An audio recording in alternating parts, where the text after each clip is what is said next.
Merry Christmas po sa inyong lahat, mga kaibigan, mga kapatid. Disyembre na po sa buwan na ito. Umpisa po sa araw na ito, mga kaibigan. Tayo po ay iwanan muna natin, mag-shift muna tayo sa ating pinag-aralan sa Book of Proverbs, Smart Living Around the Globe. Mag-focus muna tayo sa ating traditional Christmas celebration. At dito po tayo mag-focus sa isang passage of scripture, isang prophecy. In the book of Isaiah chapter 9 verse 6, ang sabi po, "For to us a child is born, to us a son is given, and the government will be on his shoulders, and he will be called Wonderful Counselor, Mighty God, the Everlasting Father, and the Prince of Peace." In Tagalog, sapagkat isinilang na ang isang sanggol na lalaki para sa atin. Ibibigay sa kanya ang pamamahala at siya ay tatawaging kahangahangang tagapayo, makapangyarihang Diyos, walang hanggang Ama, prinsipe ng kapayapaan.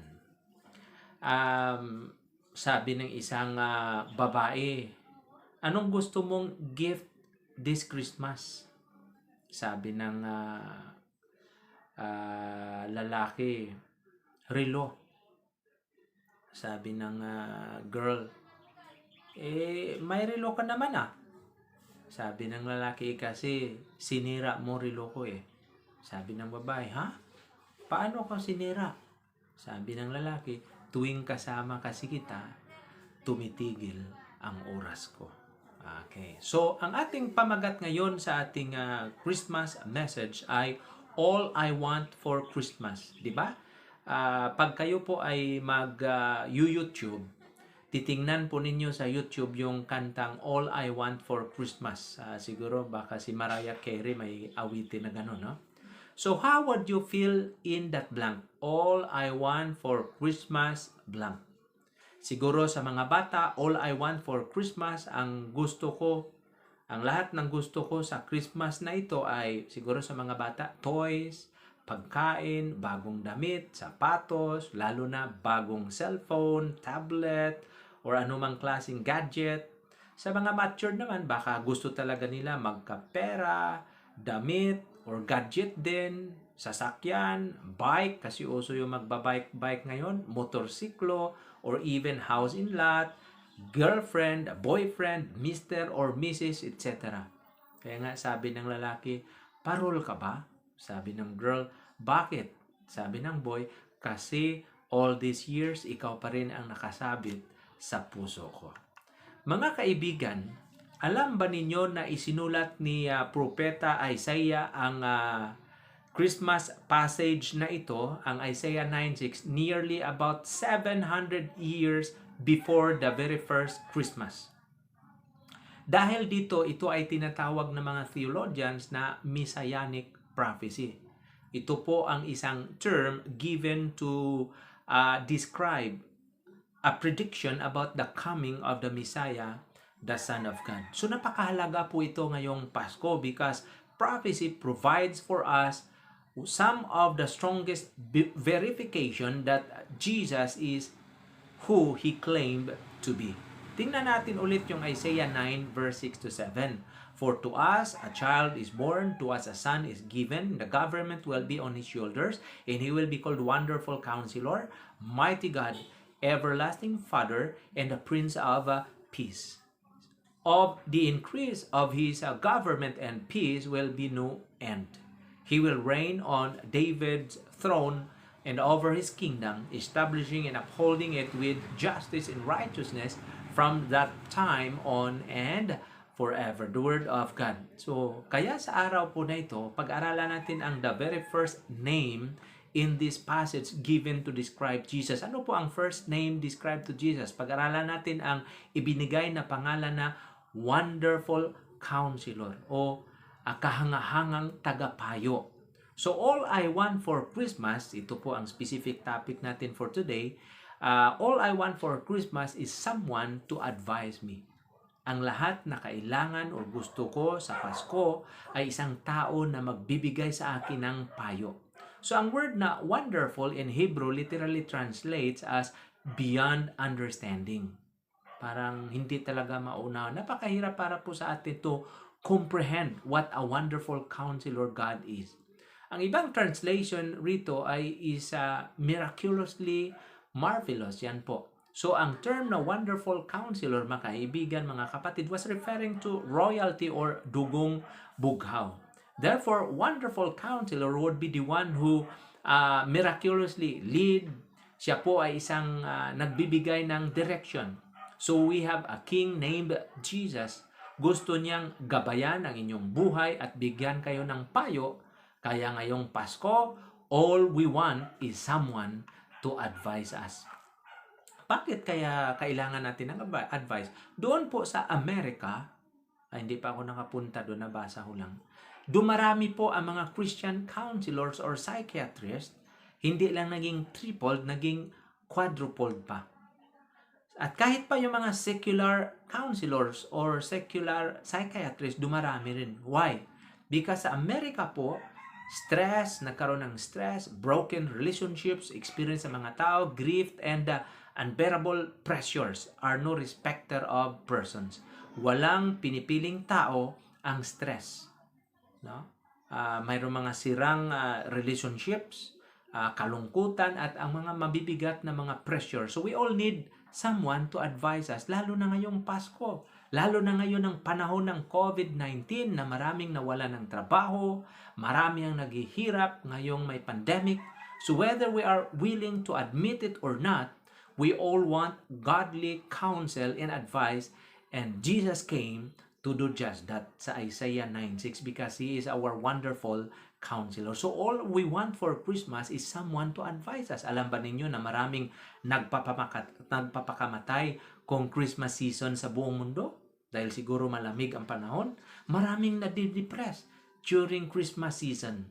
Di ba tayong mga tao, dahil nakafocus tayo sa material side ng Christmas, naku, ilang tulog na lang, ilang araw na lang, Pasko na. Hindi pa ako nakapangbili ng aking mga groceries, hindi pa ako balot ng mga regalo, etc., etc. Wala pa akong bonus, something like that. So, maraming in December and during holiday season is a time na napakaraming tao ang naglalasing, nakasandal sa alak as a coping mechanism instead of reaching out to their Savior Jesus Christ. So, alak ang kanilang pain or stress reliever, mga kapatid. So, napakaraming mga tao who go through bouts of depression during the Christmas season. Baka kasi ang ilang focus ng mga nakaraang pangyayari sa kanilang buhay sa taong ito, like the loss of a loved one, and sometimes the grief seems unbearable, lalo na kapag makakarinig sila ng mga awiting, Pasko na sinta ko, hanap kita, paano ang Pasko? Parang gayon. Ang Disyembre ko ay malungkot. Di kaya yung ibigay nyo na ang aming Christmas bonus. Parang ganon. So this is the time to remember not only Isaiah's prophecy but also how it was fulfilled in the person of Jesus Christ. So kapag babasahin po ninyo ang Luke chapter 1 verse 26 to 33, the angel said to Mary, "You will give birth to a son, and you will be called the son of the most. He will be called the Son of the Most High. The Lord God will give him the throne of his father David, and his kingdom will never end." Mga kapatid, napakalinaw na ito ay fulfillment ng Isaiah 9 written centuries before, and that's exactly what happened. Iniwan ng Diyos ang perfect place na heaven or langit and came clothed as a tiny, helpless, defenseless baby into the grime of the world. Si Jesus po ay divinity in the flesh. He was tempted in all the ways that we are, yet He remained sinless, and He willingly gave His life as a perfect sacrifice on a cross to pay for our sin. So Jesus conquered the grave, and He will reign forever and ever. So the little baby is the King. The King is a wonderful counselor. Siya ang dakilang kahangahangang tagapayo. Gusto po natin na tingnan ang ilang mga qualities of a wonderful counselor sa araw na ito. So, when you look for a wonderful counselor, you look for someone who will listen. Di po ba? Listening ears enable you to advise someone. Hindi po kayo magaling na tagapayo pag hindi po kayo marunong makinig. Kaya po ang mga counselors or psychiatrists were trained to listen at dito sila nagkakapera sa pakikinig ng mabuti. So how good of a listener are you? Gaano ba kayo ka mabuting tagapakinig? Ako po ay nakakabalita ng isang mag-asawa or couple that had been married for 60 years, mga matatanda na. Isang gabi habang sila ay nakahiga, Christmas na Christmas, bumulong itong misis sa kanyang mister, medyo may pagkabingi na. In English, sabi niya, "I'm proud of you." The man said, "Huh?" She said, "I'm proud of you." Ano? Hindi makarinig sabi ng misis, "I'm proud of you." Alam mo kung ano ang sagot ng matandang lalaki na professional doon? Sabi niya, "Well, I'm tired of you too." Hindi proud but tired. Napapagod na ako sa inyo. Something, I think Jesus have been a great listener. Si Jesus po ay dakilang tagapakinig. In Matthew 11:28-30, Jesus said, "Come to me, all you who are weary and burdened, and I will give you rest. Take my yoke upon you and learn from me, for I am gentle and humble in heart, and you will find rest for your souls. For my yoke is easy, and my burden is light." Now, Jesus' interaction with people showed these listening skills. Kaya si Jesus ang dakilang tagapayo dahil po magaling siya makinig. Ang kanyang listening skills were obvious noong nakipag-usap siya sa Samaritan woman doon po sa Jacob's well, John chapter 4. Noong nakipag-usap po siya during the night time kay Nicodemus. When the centurion was worried about his servant being healed, when he was on his way to Capernaum and overheard the disciples arguing, and the list goes on and on. Kaya po, sa all I want for Christmas is someone to listen to me. Ang gawin natin, doon po tayo pumunta kay Kristo. Siya po ang ating tagapangamagitan. 1 John 5:13-14, "I write these things to you who believe in the Son of God, that you may know that you have eternal life." So this is the confidence we have in approaching God, that if we ask anything according to His will, He hears us. So Jesus hears us. Nakikinig po siya sa ating lahat. For the Son, for the Father, the Son, or the Holy Spirit, not to listen to your needs would be a contradiction and inconsistency within the nature of God in the Bible itself. So ito po ang tandaan natin that one of the most beautiful aspects of our wonderful counselor, siya po ay laging handa to listen to what we are feeling or experiencing. Hindi mo na kailangan mag-appointment sa Kanya dahil si Jesus po ay available 24 hours a day. Dahil si Jesus is a wonderful counselor. There is no one as wise as He is. No one is available as He is available. And no one listen as Jesus can listen. But a counselor is one who not only listens, but goes a step farther. He becomes our advocate. Siya po ay nagiging abogado natin, because he stands up for his client in a court of law. So this is why Jesus is a wonderful counselor.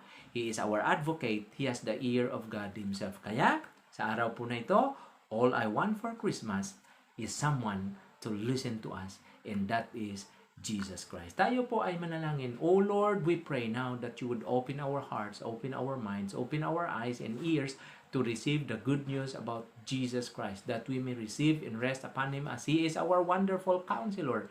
He offered us in the gospel. To do that, Lord, we pray that all we want for Christmas is only Him. We will focus our Christmas celebration on Jesus alone. Help us also to become good counselors for somebody around us. These things we pray in the mighty name of Jesus. Amen.